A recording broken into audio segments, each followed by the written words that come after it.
my name is Alexander Nussbaum. I'm delighted to bring you our latest results on the November 2022 survey on the barriers to abandoning cigarette smoking in Germany.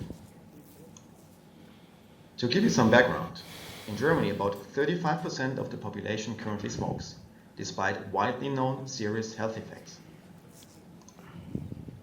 According to the Neubert study, a bi-monthly representative face-to-face household survey by the University of Düsseldorf on the use of tobacco and nicotine products, the prevalence of smoking in Germany has remained relatively unchanged since 2016 when this survey started.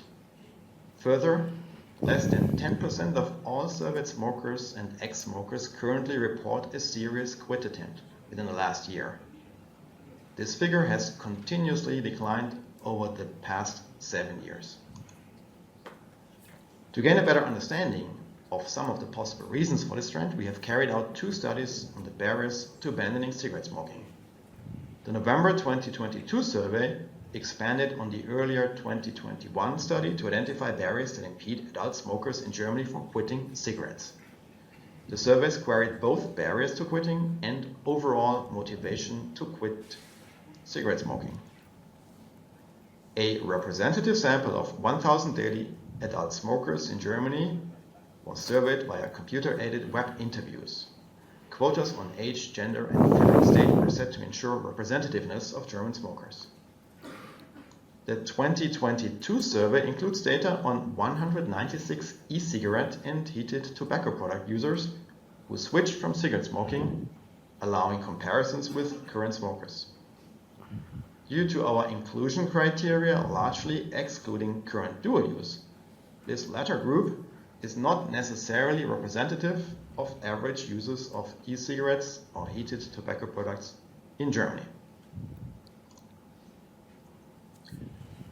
On the results, among a wide range of quit motivations increasing in this graph from left to right, more than half of surveyed smokers reported not being motivated to quit cigarette smoking, while 29% stated they definitely wanted to quit. However, their plans were rarely concrete. Only 5% aimed to quit within the next month, on the very far right.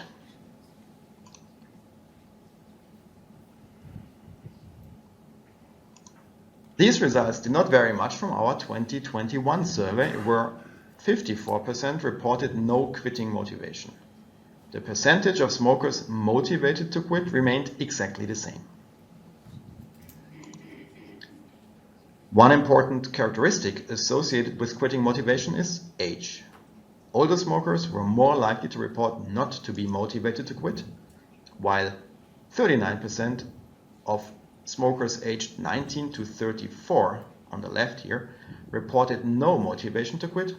This figure rose to 65% among those aged 65 and over, on the right. In addition, but not shown here, smokers with lower income were more likely to report no motivation to quit and no quit attempts.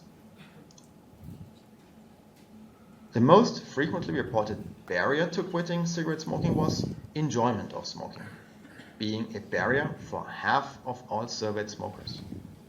Further, difficulties in breaking habits and rituals and lack of discipline were also mentioned, as well as having people who smoke in the environment and not having a good strategy to quit.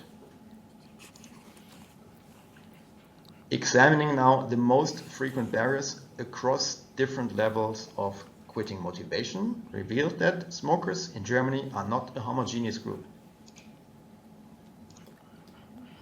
The enjoyment of smoking was a common barrier among smokers unwilling to quit, on the left, while smokers with higher motivation were more likely to mention difficulties with habits and rituals, as well as lack of discipline, on the right. These results suggest that smokers need a broad variety of targeted measures to be reached and motivated, and enjoyment of smoking might be a reason those smokers are difficult to reach.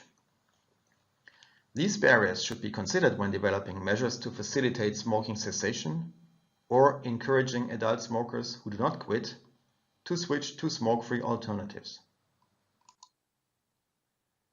We also found that just 18% of surveyed smokers correctly identified combustion products of tobacco as the main cause of harm from cigarette smoking, here on the left, versus 39% of those who had switched to smoke-free alternatives on the right.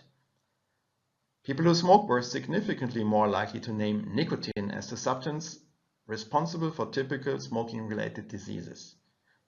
Although nicotine is addictive and not risk-free, it is not the primary cause of smoking-related diseases.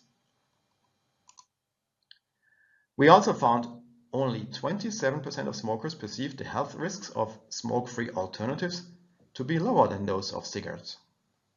Correspondingly, 63% perceived the health risk to be the same or even higher than that of cigarettes.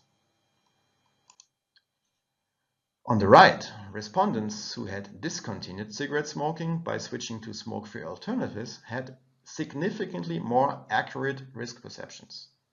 85% of them rated the health risks of these products to be lower than cigarettes. Further studies will assess whether the lower level of misinformation among users of smoke-free products may have contributed to their success in leaving cigarettes behind.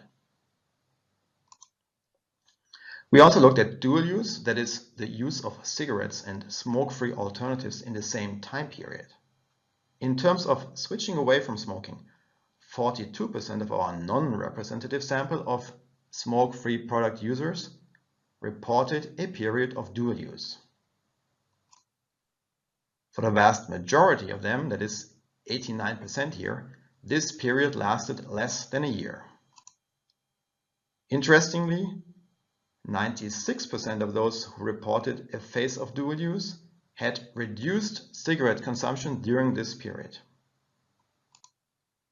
To conclude, quitting nicotine and tobacco altogether is the best choice for smokers, but many continue to smoke. Low motivation to quit and specific barriers impede quitting for many smokers. Further, smokers in Germany had inaccurate perceptions about alternative products with the potential for harm reduction. For adult smokers who would otherwise continue to smoke, switching to smoke-free products could be a viable option for reducing exposure to the harmful compounds in cigarette smoke. Thank you for your attention. Looking forward to your questions.